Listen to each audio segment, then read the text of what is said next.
Hello दोस्तों, नमस्कार। स्वागत है आपका हमारे इस चैनल में। तो आज की वीडियो में हम 30 क्वेश्चन के करीब कवर करने वाले हैं। जो शिक्षा मनोविज्ञान के 30 क्वेश्चन आज की वीडियो में कवर करेंगे। और आप सभी को पता है कि हमारे चैनल पर 1500 क्वेश्चन की सीरीज चल रही है और ये बहुत ही इम्पोर्टेंट यानी महत्वपूर्ण क्वेश्चन मैं लेके आ रहा हूँ आपके सामने। और ये थ्योरेटिकल यानी थ्योरी बेसिस पर क्वेश्चन है। अभी ऑप्शन टाइप के क्वेश्चन में नहीं ला रहा। जैसे ही 1500 क्वेश्चन की सीरीज कंप्लीट हो जाएगी, हम फिर ऑप्शन वाले क्वेश्चन लेके आएंगे, टेस्ट सीरीज रखेंगे। और मैं आपको बता दूं कि हर वीडियो बड़ी ही इम्पोर्टेंट चल रही है जो अभी लेके आ रहा हूं मैं काफ़ी दिनों से। तो इस वीडियो से कम आपकी एग्ज़ाम में 1 या 2 क्वेश्चन 101% आपकी एग्ज़ाम में देखने को मिल जाएगा। तो वीडियो को एंड तक देखें और एक बार में समझ में ना आए तो 2 बार देखें, 2 बार में समझ में ना आए तो 3 बार देखें, लेकिन देखें ज़रूर जब तक कि आपको समझ में ना आए। अगर आपको PDF चाहिए तो टेलीग्राम लिंक में डिस्क्रिप्शन में दे दूंगा, नहीं तो आप टेलीग्राम का लिंक मेरे से कमेंट में मांग लेना। तो चलिए वीडियो को स्टार्ट करते हैं। तो पहला क्वेश्चन है, सीखने की प्रक्रिया के अंतर्गत शिक्षा मनोविज्ञान किसका अध्ययन करता है? सीखने की प्रक्रिया के अंतर्गत शिक्षा मनोविज्ञान किसका अध्ययन करता है? तो प्रेरणा व पुनर्बलन के प्रभाव का अध्ययन करता है। और नेक्स्ट क्वेश्चन की बात करते हैं कि हम अपने कार्यों को छोटे छोटे भागों में विभाजित करते हैं, यह नियम है? आंशिक क्रिया का नियम है। इम्पोर्टेंट क्वेश्चन ऐसा पूछ सकता है कि हम अपने कार्यों को छोटे छोटे भागों में विभाजित करते हैं, यह नियम है? तो आंशिक क्रिया का नियम है। अधिगम का सूझ का सिद्धांत देन है गेस्टाल्टवादियों का। अधिगम का सूझ का सिद्धांत देन है तो गेस्टाल्टवादियों का है। और नेक्स्ट क्वेश्चन की बात करते हैं, सूझ में सिद्धांत के प्रवर्तक हैं कोहलर एंड बर्दिमर। सूझ में सिद्धांत के प्रवर्तक हैं कोहलर व बर्दिमर। गाइस ये ऐसे क्वेश्चन हैं, आप एक बार इनको देखोगे वीडियो को, एक बार नहीं तो 2 बार, तो आपके माइंड में फिट हो जाएंगे। आप क्वेश्चन गलत करके नहीं आएंगे। तो इसलिए मैं बोलता हूँ बार बार कि एक बार में समझ में ना आए तो 2 बार देखें वीडियो को। और नेक्स्ट क्वेश्चन की बात करते हैं कि कुछ बालक पुस्तकीय ज्ञान जल्दी प्राप्त करते हैं तो कुछ व्यवहारिक ज्ञान करने में कुशल होते हैं, ये विभेद कहलाता है। सीखने के भेद बड़ा ही इम्पोर्टेंट, ऐसे क्वेश्चन एग्जाम में पूछे जाते हैं। आपका जो लैब असिस्टेंट का एग्जाम है उसमें शिक्षा मनोविज्ञान से रिलेटेड ऐसे ही क्वेश्चन पूछे जाएंगे।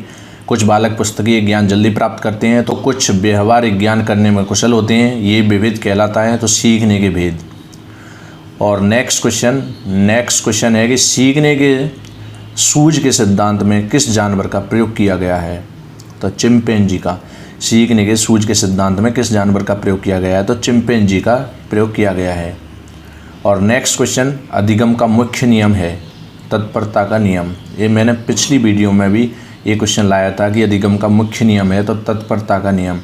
आपने अगर प्रीवियस वीडियो नहीं देखी है तो एक बार जाकर ज़रूर देखें, क्योंकि बहुत ही महत्वपूर्ण यानी इम्पोर्टेंट क्वेश्चन मैंने उन वीडियोज़ के अंदर कराए हुए हैं।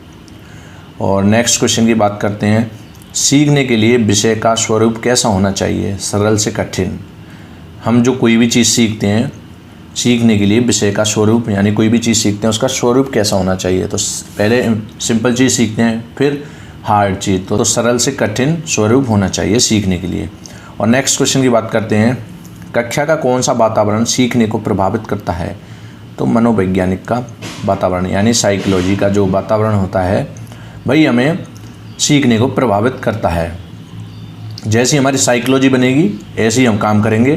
तो ये बड़ा ही इंपॉर्टेंट क्वेश्चन है कि कक्षा का कौन सा वातावरण सीखने को प्रभावित करता था? मनोवैज्ञानिक। जैसी हमारी साइकोलॉजी होगी उसी तरीके का एनवायरनमेंट हमें सीखने को प्रभावित करता है। और नेक्स्ट क्वेश्चन की बात करते हैं। नेक्स्ट क्वेश्चन कह रहा है कि शास्त्रीय अनुबंध सिद्धांत का प्रतिपादन किसने व कब किया? तो रूसी शास्त्री थे पावलोव 1904 में। इम्पोर्टेंट है, याद रखना 1904 में पावलोव ने, रूसी शास्त्री थे, शास्त्रीय अनुबंध सिद्धांत का प्रतिपादन। और नेक्स्ट क्वेश्चन की बात करते हैं कि अधिगम की विधि है करके सीखना। अधिगम क्या है पूछ ले, अधिगम की विधि क्या है ये आपसे कोई पूछ ले तो बोल देना करके सीखना। और नेक्स्ट क्वेश्चन की बात करते हैं कि थॉर्नडाइक का सीखने का मुख्य नियम है? तो परिणाम का नियम, अभ्यास का नियम, तत्परता का नियम। ये थॉर्नडाइक का सीखने का मुख्य नियम है। 3 होते हैं, तो पहला परिणाम का नियम, दूसरा अभ्यास का नियम, तीसरा तत्परता का नियम।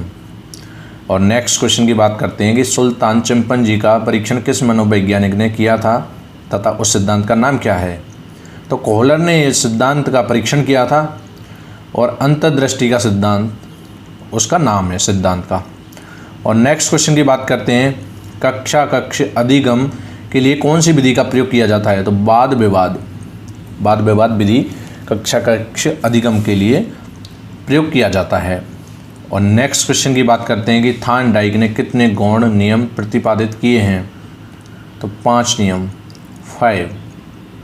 थार्नडाइक ने 5 गौण नियम प्रतिपादित किए हैं। और नेक्स्ट क्वेश्चन की बात करते हैं, पुनर्बलन के सिद्धांत का प्रतिपादन किया किसने किया? हल ने। पुनर्बलन के सिद्धांत का प्रतिपादन हल ने किया था। और नेक्स्ट क्वेश्चन की बात करते हैं, थार्नडाइक का अधिगम सिद्धांत किस नाम से जाना जाता है? थार्नडाइक का जो अधिगम सिद्धांत है वो किस नाम से जाना जाता है? तो प्रयास व त्रुटि का सिद्धांत के नाम से जाना जाता है। इम्पोर्टेंट, डायरेक्ट पूछ सकता है आपके एग्जाम में कि थार्नडाइक का जो अधिगम का सिद्धांत है वो किस नाम से जाना जाता है? तो प्रयास व त्रुटि का सिद्धांत। और नेक्स्ट क्वेश्चन, अधिगम का मुख्य चालक कहलाता है अभिप्रेरणा। अधिगम का मुख्य चालक अभिप्रेरणा कहलाता है। और नेक्स्ट क्वेश्चन की बात करते हैं। नेक्स्ट क्वेश्चन कह रहा है कि श्रृंखला अधिगम का अर्थ है तर्क या कल्पना के आधार पर विस्तार करना। श्रृंखला अधिगम का अर्थ है कि तर्क या कल्पना के आधार पर विस्तार करना। और नेक्स्ट क्वेश्चन की बात करते हैं, सीखने की आयु मानी जाती है, जिस आयु में हम सीखते हैं वो आयु कौन सी मानी जाती है? तो 1 से 5 वर्ष के बीच में हम बहुत सारी चीज़ों को सीख जाते हैं। जो बच्चे का माइंड होता है वो बहुत डेवलप होता है इसी एज के बीच में, तो इसलिए शिक्षा मनोविज्ञान के अंदर 1 से 5 वर्ष सीखने की आयु मानी गई है। और नेक्स्ट क्वेश्चन की बात करते हैं कि क्रिया प्रसूत अनुबंधन के प्रवर्तक हैं स्किनर। क्रिया प्रसूत अनुबंधन के प्रवर्तक हैं तो स्किनर। और नेक्स्ट क्वेश्चन की बात करते हैं कि संरचनात्मक सिद्धांत के प्रवर्तक हैं जेरोम ब्रूनर। संरचनात्मकता सिद्धांत के प्रवर्तक हैं तो जेरोम ब्रूनर इसके सिद्धांत के प्रवर्तक हैं। और नेक्स्ट क्वेश्चन की बात करते हैं कि संरचनात्मक से तात्पर्य है ज्ञान की संरचना।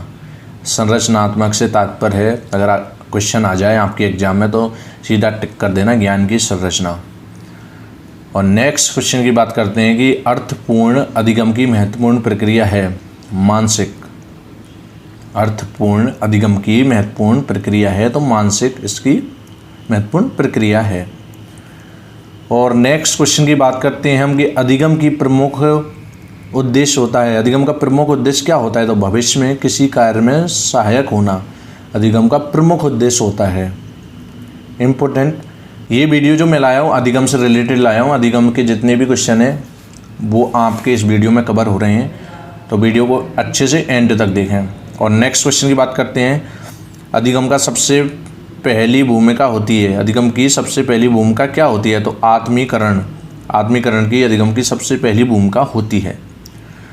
और नेक्स्ट क्वेश्चन की बात करते हैं कि जब सीखने की प्रक्रिया में प्रगति एक समान रहती है, जब सीखने की प्रक्रिया में प्रगति एक समान रहती है तो उसे कहते हैं सरल रेखीय वक्र।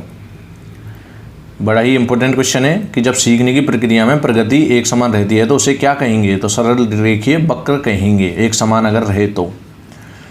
और नेक्स्ट क्वेश्चन की जिसमें शिक्षण पद्धति व संचार को नहीं टाला जा सकता उसे क्या कहते हैं? अधिगम। जिसमें शिक्षण पद्धति व संचार को नहीं टाला जाता अधिगम कहलाता है। और नेक्स्ट क्वेश्चन की बात करते हैं कि अधिगम वक्र द्वारा सीखने की मात्रा, गति और उन्नति की सीमा का ग्राफ प्रदर्शन करते हैं, यह कथन है गेट्स का है। यानी अधिगम वक्र के द्वारा सीखने की मात्रा, गति और उन्नति की सीमा का ग्राफ पर प्रदर्शन करते हैं, यह कथन किसने दिया था? तो गेट्स का यह कथन है। गेट्स एक मनोवैज्ञानिक हैं।